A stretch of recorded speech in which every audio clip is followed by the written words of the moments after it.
Dear Kuya Bono, magandang oras po sa lahat.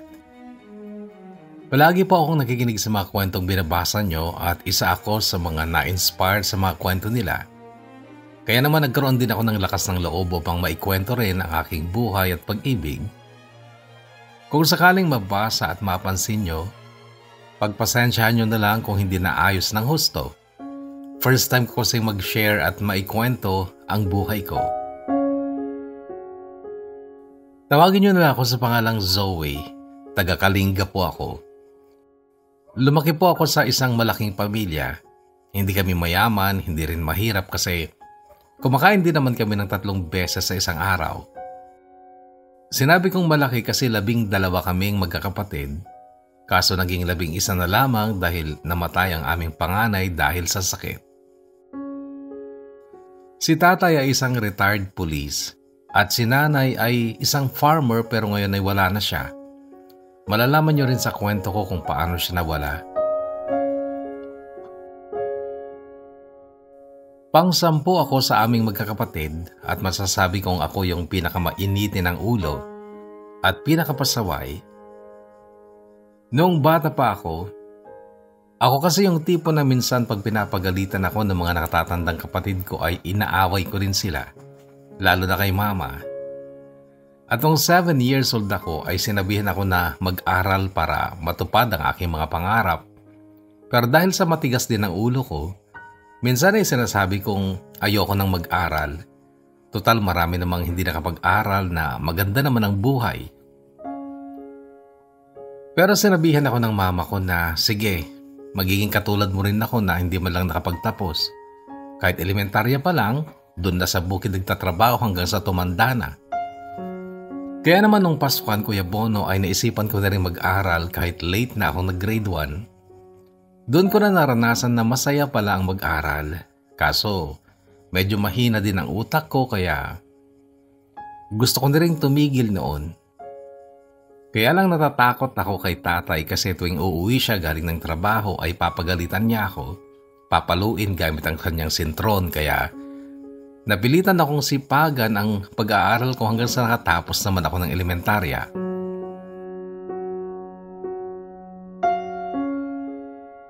Nung mag-high school ako, nag-aaral ako sa isang private school doon sa amin. At doon ko nakita na nahihirapan ang aming mga magulang na pag-aralin kami. Nasa college na kasi noon ng mga ate at kuya ko. At ako kaka-enroll din lang ng high school pero hindi sumusuko ang aming mga magulang para pag-aralin kami. Minsan nakikita ko na umuuwi ang mga kapatid ko kapag wala silang klase. Nakikitanin na lang sila ng palay para may pamasahe sila pabalik. At kahit may trabaho si tatay noon bilang pulis ay kulang na kulang pa rin kasi nung time na yon ay mababa pa lang ang sweldo ng mga pulis. Naalala ko nga minsan noon naranasan din namin kumain ng kamoting kahoy. Minsan wala ding maisaing si nanay. Minsan pa nga nakita ko na lang na umiiyak ang isang ate ko dahil walang maibigay si mama na pera para may pangbayad siya sa eskwelahan. Naawa din ako sa kanila. Sinabi ko sa sarili ko na mag-aaral akong mabuti. Kaya nung malapit akong mag-graduate ng high school ay nakatapos na yung 3 ate ko at isang kuya ko sa college dahil sa pagsusumikap din nilang mag-aral. At pursigido din sila kahit wala silang bahon minsan. Kaya naging proud na proud talaga yung mga magulang namin lalo na nang makapasa sila sa board exam at nakahanap na sila ng trabaho. Naging kawani din sila ng gobyerno gaya ng aming ama. At that time ay medyo mataas na ang sweldo.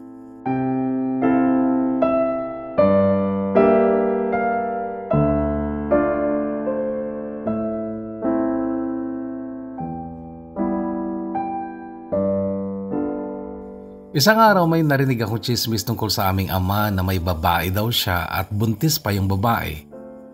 Nung una hindi ako talaga maniwala kasi alam kong hindi magagawa ni tatay yung ganon.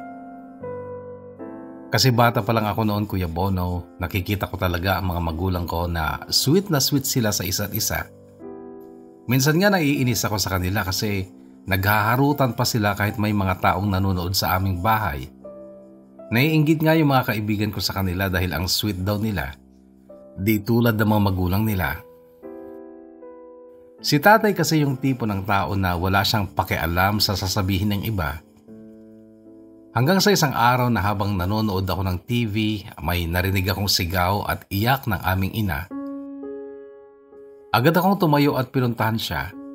Naawa talaga ako sa aming ina, Kuya Bono, dahil sinisisi niya kung anong kulang sa kanya. Bakit hindi ba ako naging sapat sa kanya? Pangit ba ako para ipagpalit niya sa iba? Anong kulang sa akin? Yun ang narinig kong sinabi ni Mama sabay agos ng kanyang luha. Alam mo, Kuya Bono, muntik nang mabaliw ang aming ina. Buti na lang saktong nagbakasyon yung isa kong ate para i-comfort siya. Ako naman, Kuya Bono, umiyak na lang ako at sinisisi ko rin si tatay dahil sa nangyari. Nagtanim ako ng galit sa kanya.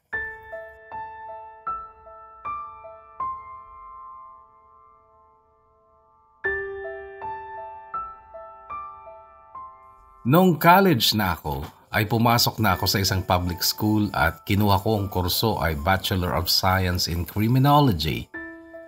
Kasi pangarap ko ding maging pulis balang araw. Di ako gaanong nahirapan sa allowance at pangbayad sa school dahil may mga kapatid akong sumusuporta sa akin. Noong third year college na ako ay nasubukan ka ring magkaroon ng crush. May nakilala kasi akong isang lalaki sa isang bisperas ng kasal doon sa aming bayan. Siya yung unang lumapit sa akin at nagpakilala. Gusto niya akong isayaw noon kaso ayaw ko at nahihiya pa ako noon. Kahit nasa tamang edad naman na ako noon ay talagang hindi ako sanay sa ganon. Yung maisayaw sa harap ng maraming tao. Kaya ang ginawa na lang niya ay hiningi niya ang number ko. Kaso ayaw ko pa rin ibigay hanggang sa binigay ni Vine. Si Vine ay isa sa matalik kong kaibigan hanggang ngayon. Hanggang may biglang nag-chat sa akin nung gabing yon. That time ay nakaalis na kami sa bisperas ng kasalan. Siya yung lalaking kumuha ng number ko. Siya si Dindo. May itsura si Dindo. Hindi nga lang siya katangkaran. At siya ay nanligaw sa akin ng 6 months. Sinagot ko naman kaya naging kami. Kaso lang LDR. Gayon pa man ay umabot pa rin naman kami ng 3 years kahit na ganoon lang ang estado namin, chat-chat lang. Tuwing magkikita kami ay hindi man lang niya ako mahalikan o mayakap. Kahit gusto niya, hindi niya magawa kasi ayoko ng ganon. Isa pa, masyado pa kaming mga bata para sa mga bagay na yon. Hanggang sa isang araw na biglang nag-chat si Divine na may ibang babae daw si Dindo. Na-shock ako noon. Lalo na't ang mismong pinsan ko pa ang pinatulan ni Dindo. Chinat pa ako ng pinsan ko, nagtanong kung kami pa daw ni Dindo kasi sila na daw at may nangyari na daw sa kanila. Agad kong tinawagan si Dindo at sinabi ang lahat sa kanya. Minura ko siya, bakit sa dami ng babae ka ako, mismong pinsan ko pa ang pinatulan mo? Pero ang sabi niya, naging ka-text lang daw niya ang pinsan ko at wala daw nangyari sa kanila kahit ipa-check up ko pa daw ang pinsan ko para malaman ko kung nagalaw nga niya ito. Kaso hindi ko niniwala sa kanya. Nasaktan ako ng labis. Akala ko hindi niya magagawa sa akin yon dahil ni minsan hindi niya nagawa ang mga bagay na yun sa akin. Nirespeto niya ako bilang babae. Siguro nagsawa siya sa ganon kaya humanap siya ng iba para ma-experience niya yon sa iba. Kaya ang ginawa ko, Kuya Bono, ay nakipag-break ako sa kanya kahit ayaw niyang pumayag dahil ako daw ang mahal niya. Ako daw ang pipiliin niya. Pero wala siyang nagawa. Hindi na siya nakabalik sa akin at ako, nag-focus na lang ako sa pag-aaral ko hanggang nabalitaan ko na naging sila rin ng isa kong pinsan. Pero hindi rin sila nagtagal.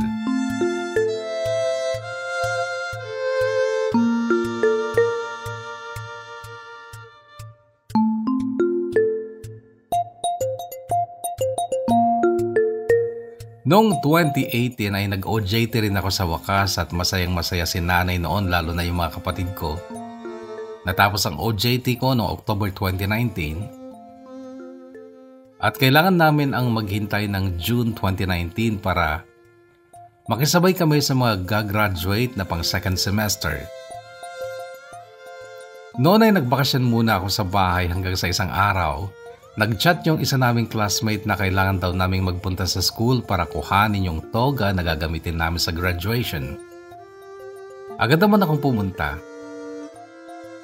Kinabukasan, nabigla na lang ako sa nabasa kong chat ng bunso naming kapatid. Napaluhan na lang ako bigla at agad akong nag-impake para makauwi. Ang sabi ng chat na yon ay, "Zoe, wala na si Ate Mar."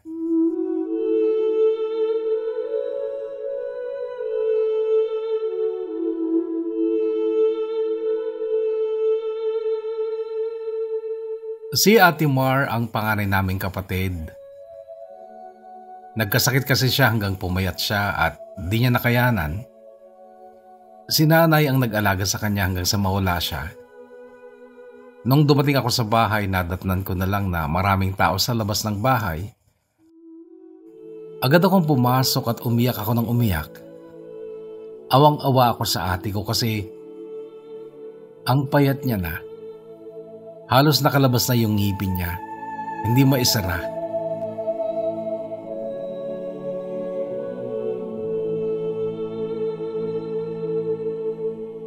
Iyak nang iyak ako noon kasi si Ate Mar ay mabait na tao. Kahit hindi namin siya pinagtatrabaho ay pinipilit niya kaya marami siyang peklat sa katawan. Tumandang dalaga na lang siya, hindi siya nakapag-asawa o nakatapos sa college dahil sa sakit niya.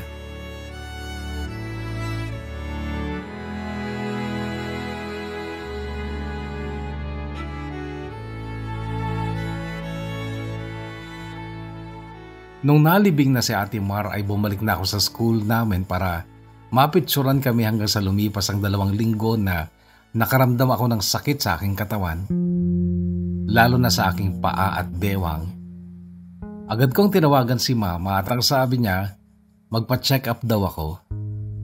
Kaya lang ay hindi ko yun sinunod hanggang sa lumala. Sinugod ako sa ospital at nalamang may UTI na ako.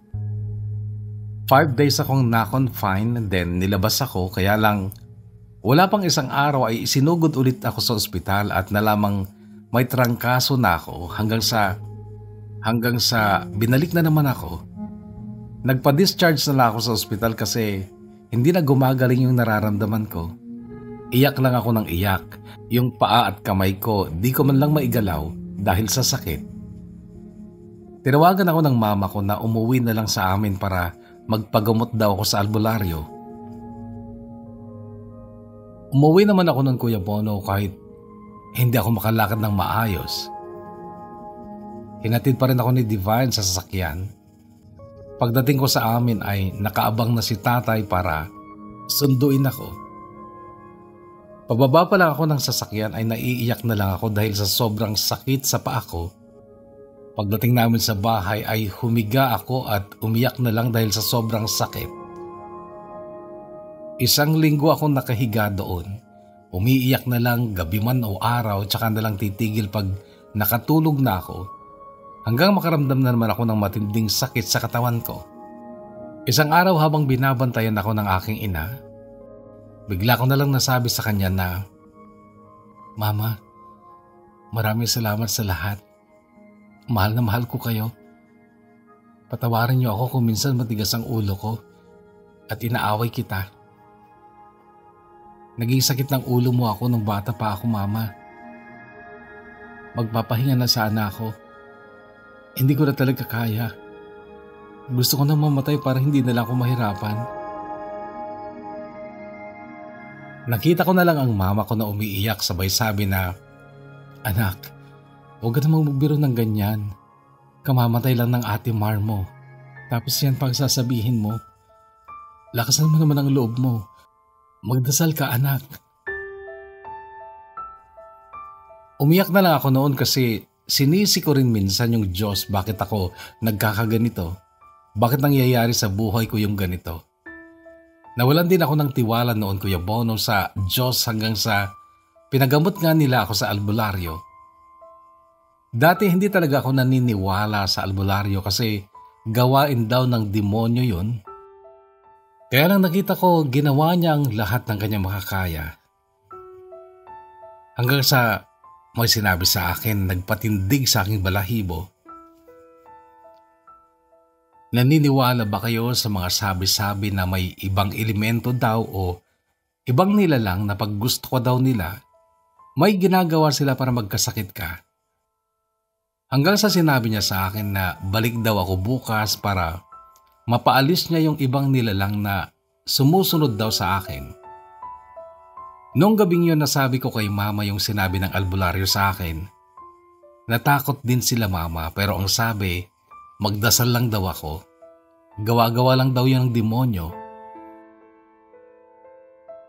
Noong araw na yun Kuya Bono, ibinalik ko talaga ang pananampalataya ko sa Diyos.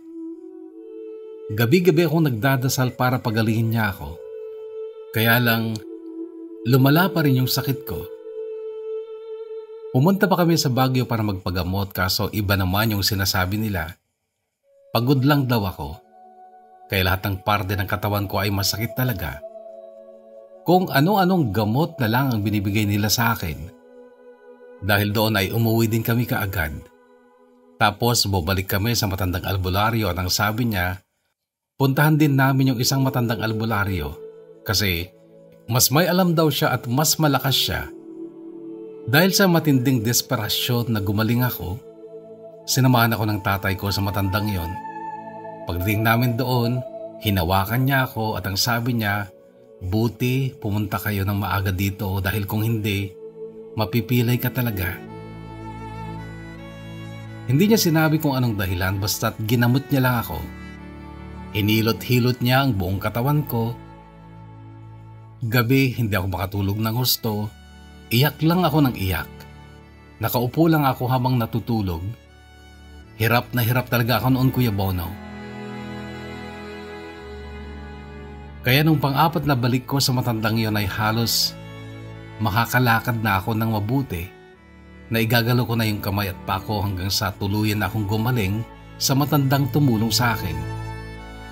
Labis po ako nagpapasalamat sa iyo kahit di mo man lang tinanggap yung pera na ibinigay namin sa iyo dahil hindi ka nagpapabayad ng pera. Salamat din talaga dahil sa pananalig ko sa Diyos. Natulungan niya rin ako hanggang sa dumating ang araw ng graduation namin.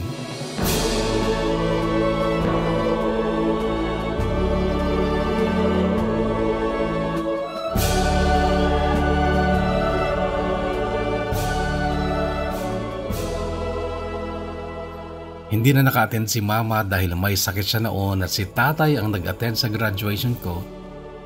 Lalo pa akong natuwa noon kasi pagtingin ko sa may bandang maraming tao, nakita ko yung bunso naming lalaki na nakatingin sa akin. Matangkad kasi siya kaya kita ko kaagad ang mukha niya. Kasama niya yung pamangkin ko at yung ate ko na si Ate Lay. Nagbakasyon pa talaga si Ate Lay para lang makita niya ako sa aking pagtatapos. Si Ate Lay pala Kuya Bono ay isa sa kapatid kong close na close ko. Siya din yung todo suporta sa akin nung college ako. Siya rin yung ate ko na sinasabihan ko ng mga problema ko at mga kailangan ko. Wala may mga ate akong iba pero iba talaga si Ate Lay. Pagkatapos ng graduation na yon ay umuwi muna kami sa amin para doon ko i-celebrate yung konting salo-salo para makasama namin si Mama. Nakita ko yung saya ni Mama noon. Pinasuot ko pa yung toga ko sa kanya at nagpicture-picture kami.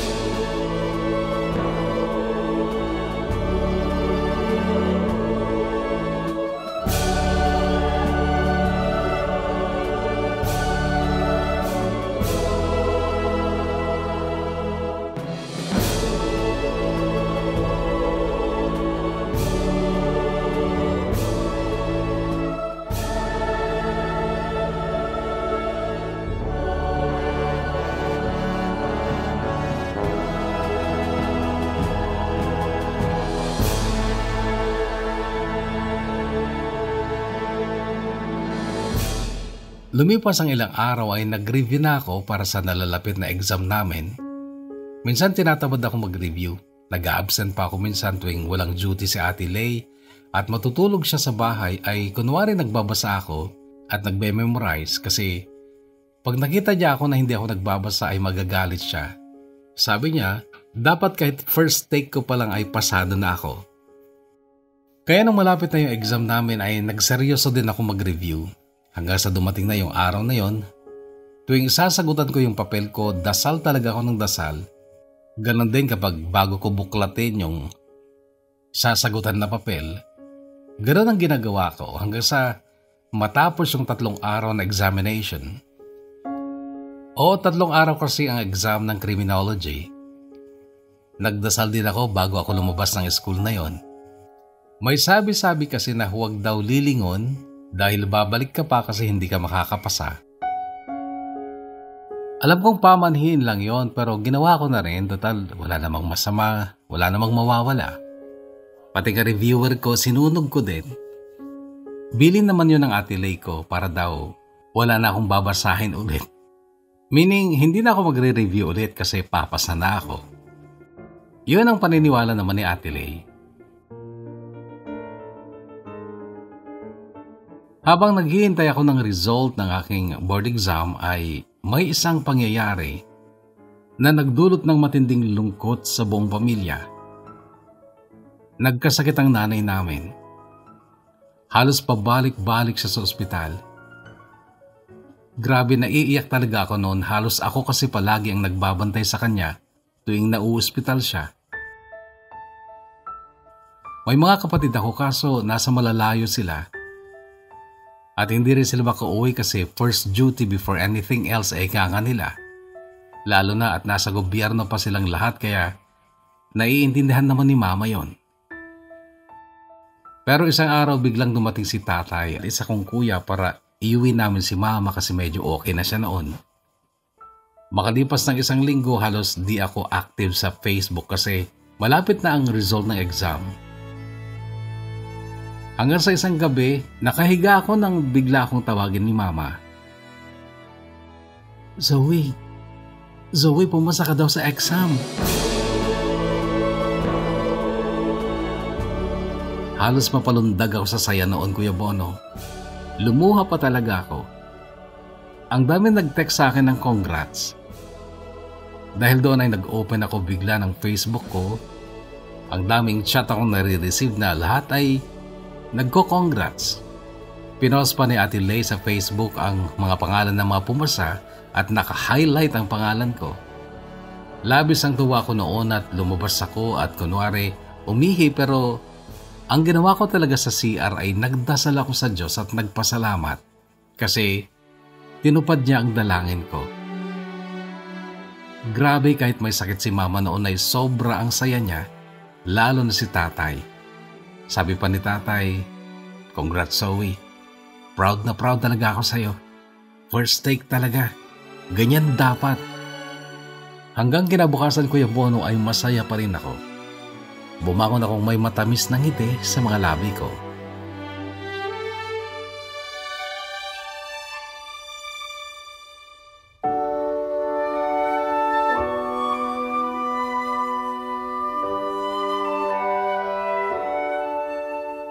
Year 2020, nagbakasyon ulit sa Ate Lay at sabi niya sa akin, isasama daw ako sa Maynila. Open daw ang kota ng SAF at excited na rin ako noon, Kuya Bono, pero biglang nag-announce si President Duterte na magkakaroon ng lockdown ng Pilipinas. Kaya agad pinabalik yung ate ko kahit kababakasyon lang nito. At di ko pa nakuha yung ibang papel ko. Kaya sabi niya, kompletohin ko rin muna. Tsaka na lang ako sumunod. Pero buti na lang at di talaga ako sumama sa kanya kasi lumala na ang sakit ni Mama. Si Mama pala, Kuya Bono, ay may stage 4 na colon cancer. Kaya pabalik-balik siya sa ospital. Halos lahat ata ng ospital sa lugar namin ay napuntahan niya hanggang sa dumating yung point na sumuko na rin siya. Umiiyak siya gabi-gabi at awang-awa talaga ako kay Mama. Pinasa Diyos ko na lang na sana bigyan niya pa ng chance si Mama na mabuhay kaso habang binabantayan ko siya sa ospital, sinabi ng doktor sa akin na huwag kang mabibigla ha kasi pag nakatulog yung mama mo, at di na siya magising, hindi na namin siya i-revive. Tumulo na lang ang luha ko. Halos gusto ko nang umiyak at sumigaw noon. Iyak ako ng iyak sa banyo. At nung gabing yon, hindi ko sinabi kay mama na pag pumikit siya, gigisingin ko talaga siya. Kinakausap ko siya kasi takot ako na makatulog siya at baka hindi na siya gumising. Puyat kami pareho kinabukasan. Sabi ni mama sa akin, gusto niya daw umuwi para doon na lang siya sa bahay magpahinga. Kaya kaagad inasikaso ni tatay yung papel ni mama at inuwi nga namin siya. Doon nagsimula na hindi natutulog si mama, dahilan para pumayat siya ng husto. Gabi-gabi ring naririnig ko na lang siyang umiiyak maging sa araw. Ang masakit, Kuya Bono, kahit andyan si tatay, ang ginagawa lang niya ay tumatawag sa kachat niya at tumatawa pa. Kaya hindi ko rin napigilan yung galit at inis ko sa kanya, kaya nagwala ako noon. Nagalit ako sa kanya at sinabi ko na lang na, ganyan ka ba talaga? May gana ka bang magpag-chat o makipagtawagan sa babae mo habang yung asawa mo di mo man lang tabihan at alagaan kahit nahihirapan na siya? Wala ka ba talagang balak magbago?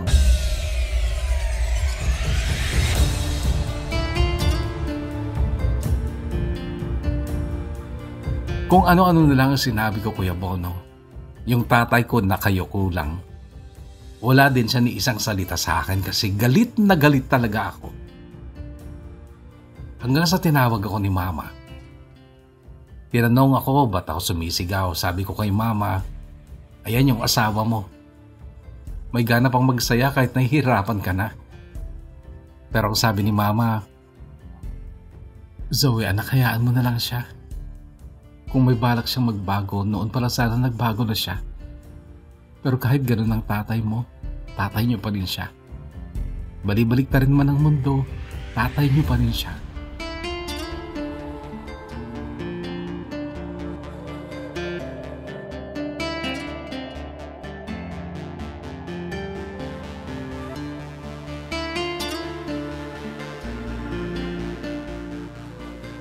Hanggang sa mag-December na, Kuya Bono, ganun pa rin ang sitwasyon ni mama. 2021, katatapos lang ng New Year, bigla na lang ako nagising sa hating gabi dahil sa iyak na narinig ko. Pagbangon ko, nakita ko na lang na umiiyak yung mga kapatid ko. Nakita ko rin na nakatingin si mama sa akin bago pumikit ang kanyang mga mata at nawalan na siya ng hininga. Nashock pa ako noon, pero nung lumakas yung iyak ng mga ate ko, doon ako natauhan at nilapitan ko na lang si mama sabay iyak.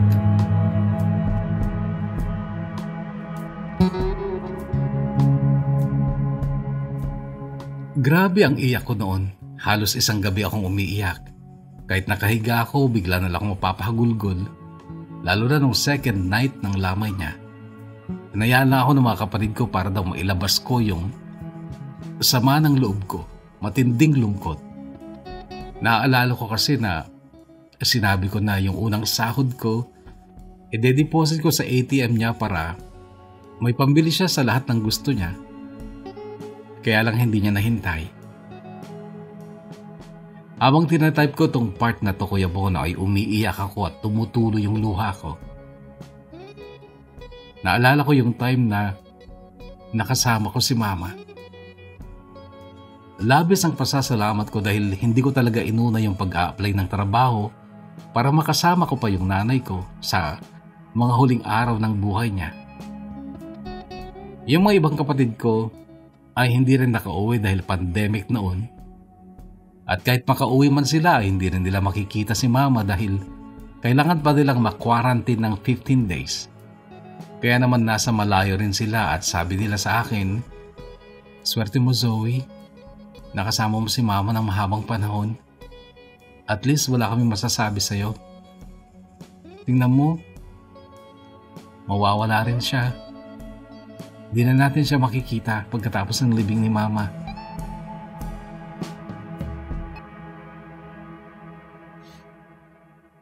After 3 days, Kuya Bono, habang nakatulog ako, nanaginip ako na kinakausap ko si Mama at sabi ko sa kanya, "Mama, nandito ka na.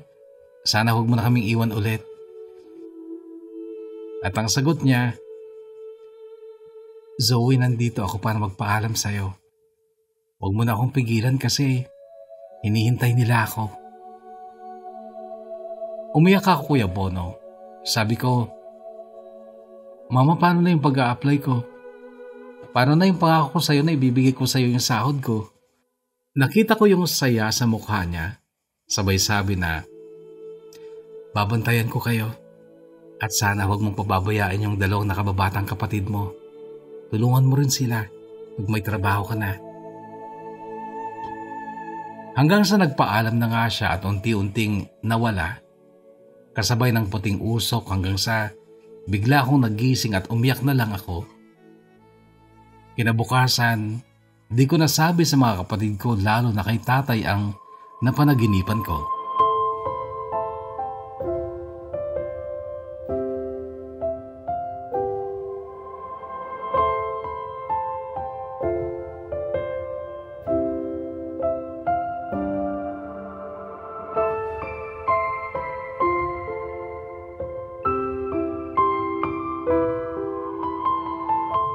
April 2021 nung napag-isipan ko mag-apply sa Maynila at noon ko rin sinagot yung lalaki na naliligaw sa akin. Siya pala si Ram. Si Ram, Kuya Bono, ay nakilala ko lang sa Facebook. Since 2020 siya yung unang nag-friend request sa akin at chinat ako, kaso nung time na yon, di namin sineryoso yung mga bagay na yon. Magte-text lang siya kung gusto niya. I-chat ko rin kung gusto ko. Ganun yung nangyayari at pinasabayan ko rin para di ko masyado iniisip si Mama hanggang sa nagseryoso talaga siyang ligawan ako at yon sinagot ko siya nung nasa Maynila na ako.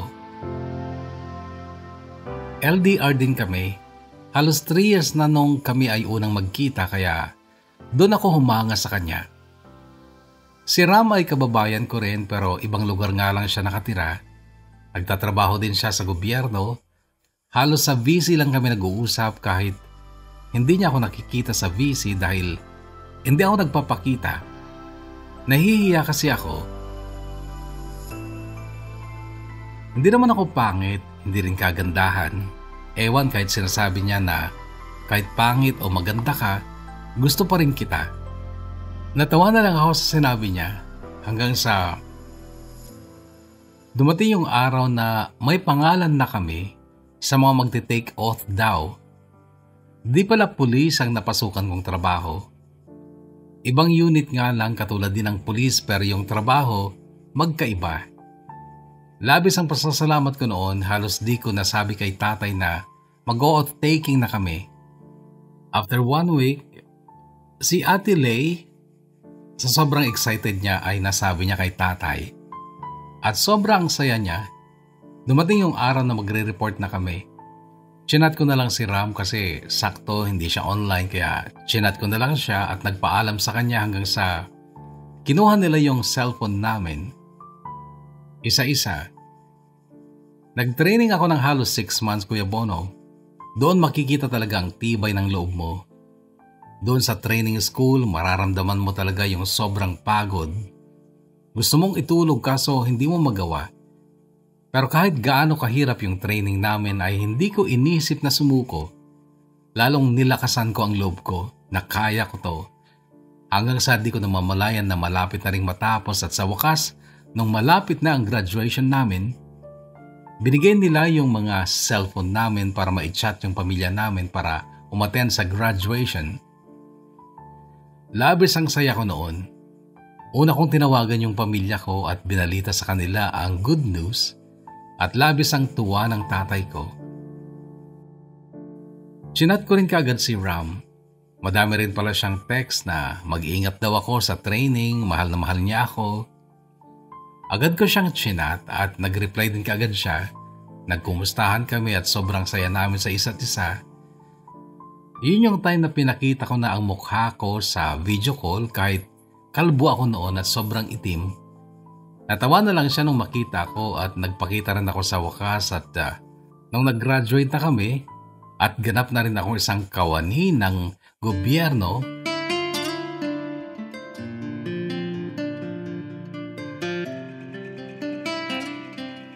Year 2023, nagbakasyon si Ram at gusto niya makipagkita sa akin.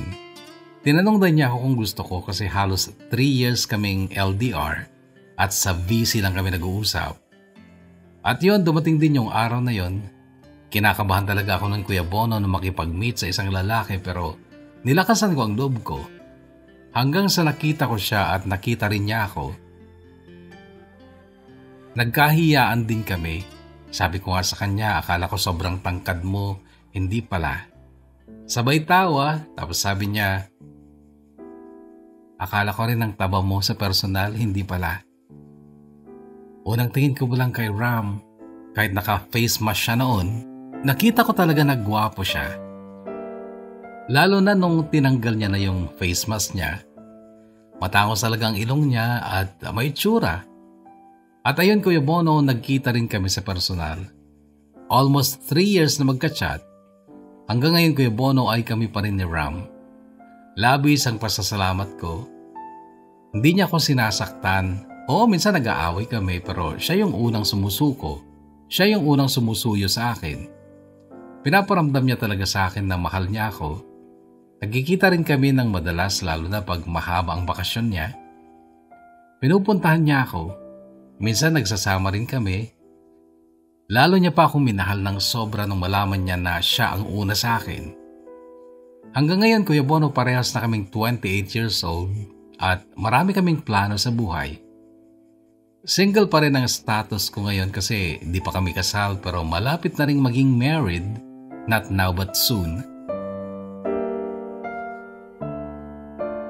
At sana kung marinig mo to Ram, salamat at dumating ka sa buhay ko. Ikaw yung lalaki na naramdaman ko talaga ang pagmamahal. Sana ganito tayo hanggang sa pagtanda natin. Mahilig din kasi siyang makinig sa mga kwento na binabasa mo Kuya Bono. Simula ng pagpumupunta sa akin at nakikinig ako sa programa mo ay nakikinig din siya. Kaya yon, nakikinig na rin siya. At sa mga kapatid ko pala Kuya Bono ay may iba't iba na rin silang pamilya. Lahat sila ay kawani ng gobyerno. Maliban lang sa isa naming kapatid, hindi siya nakatapos na pag-aaral pero maganda rin ang buhay niya kasama ang pamilya niya. Siguro ang plano ng Diyos sa kanya, siya rin yung kapatid kong lalaki na kahit hindi siya nakapagtapos ay sobrang bait. Lalo na kapag nagbabakasyon kami, pumupunta siya at nangungumusta. Sa ngayon Kuya Bono, yung bunso naming lalaki, ay kasalukuyan ding naghihintay ng result ng exam niya para makapag-apply na rin. Gusto rin niyang maging pulis at yung bunso din naming babae graduating na din siya sa kursong nursing at kay tatay naman hanggang ngayon ay medyo chick boy pa rin. Shout out sa iyo Tatay Pogi. Sana magbago ka na, matanda ka na, focus ka na lang sa mga apo mo. Pero kahit ganyan si tatay, naging proud din ako sa kanya kasi kahit ganun siya, hindi niya kami pinabayaan. Pinagtapos talaga niya kami ng pag-aaral. Ngayon ay nasa mabuti pa rin namang kalagayan ng aming ama, still pogi pa rin. Kay mama naman, kahit wala ka na sa aming piling, alam naming sobrang saya mo kasi natupad yung pangarap mong magkaroon kami ng kanya-kanya naming trabaho. Mama, sana gambayan mo kami palagi. Mahal na mahal ka namin.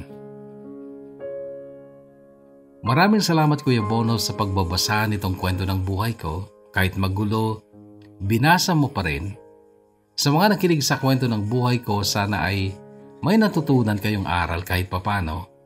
Lalo na sa mga kabataan dyan, aral muna kayo bago landi. Dahil ang pag-ibig ay kusang darating yan, huwag madiliin.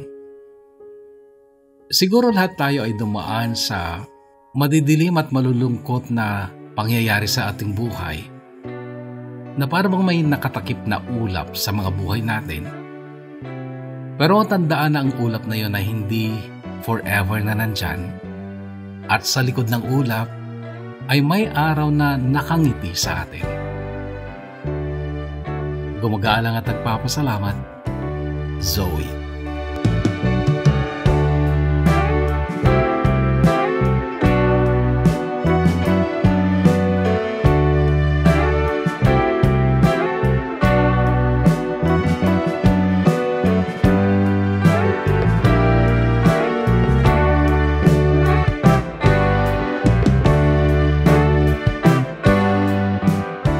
Kaugot na Zoe, siguro napansin mo yung mga natanggal na parte ng kwento mo. Particularly mga pangalan ng politiko. Sinadya naming tanggalin muna yon kasi mainit ngayon yung issue ng Marcos Duterte away ng mga supporters, hindi ba? At baka kasi merong loyalists na nakikinig at narinig yung pangalan ni Duterte ay hindi na ipagpapatuloy yung pakikinig, baka mabad trip na. Okay? So, tinanggal muna namin. Ngayon, sasabihin ko yung part na natanggal. Actually, thankful ang lahat, hindi lang si Zoe, sa pagtaas ng sweldo ng mga pulis at sundalo, maging teachers, hindi ba? Nangyari yon noong panahon ni dating Pangulong Rodrigo Duterte, hindi ba?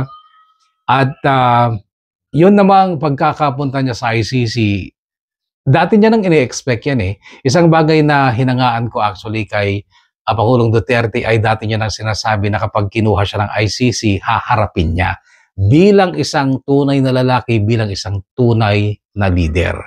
Kaya nagtataka ako kung bakit ino-oppose ng kanyang mga supporters. Nagpapaka-leader nga siya. Pinapakita niya kung gaano siya katatag bilang isang tao, bilang isang leader. Hindi ba? There are a lot of things na kahanga-hanga kay Pangulong Rodrigo Duterte.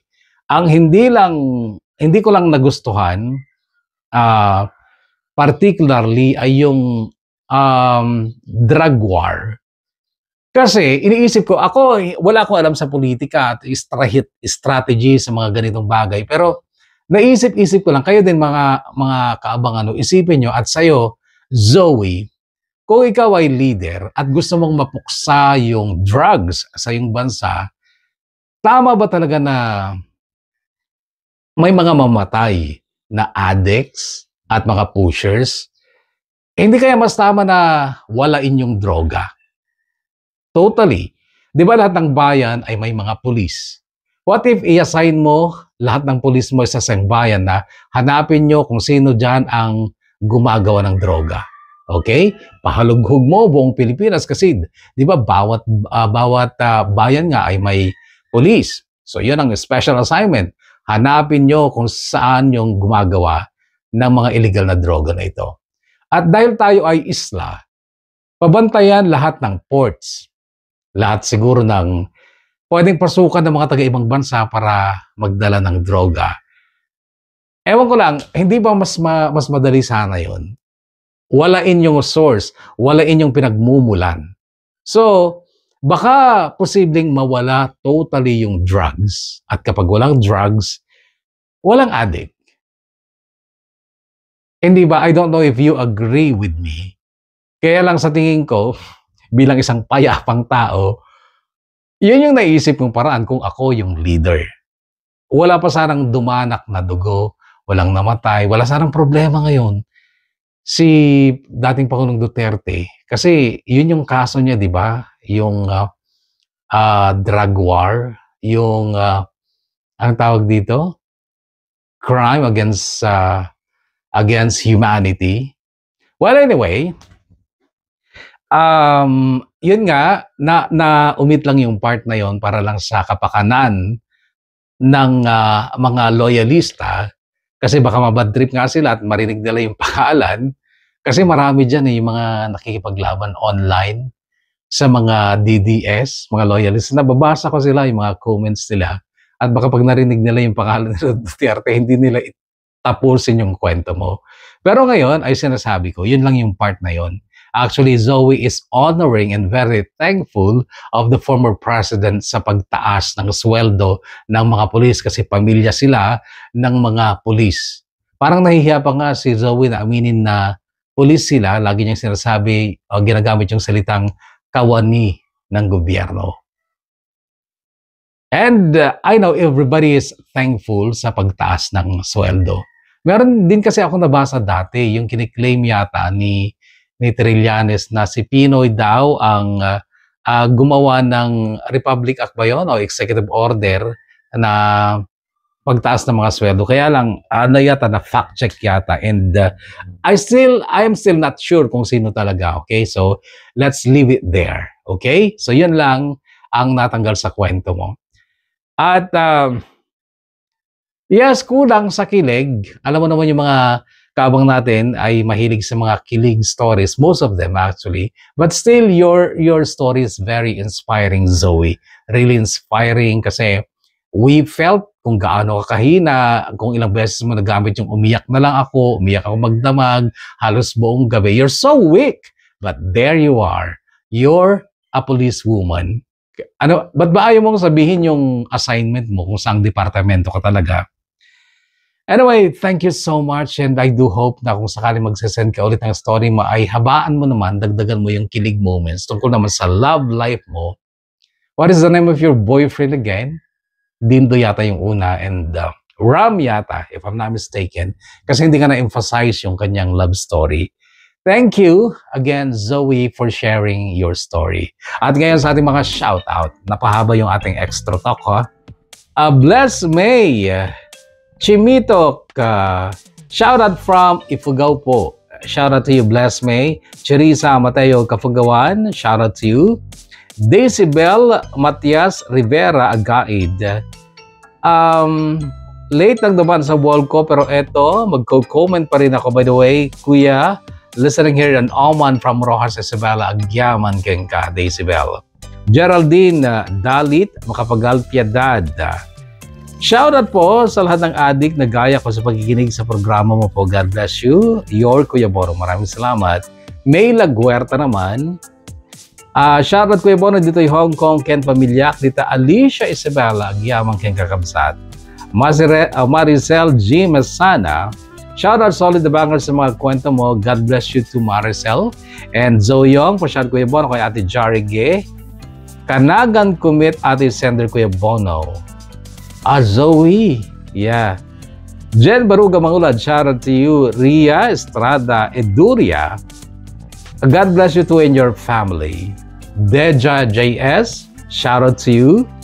Wow, may bago na namang abangan. Maraming salamat Kuya Bono sa bagong upload ng mga story. God bless you always, your Kuya Bono, sabi ni Iling Tumbali Kabagwan.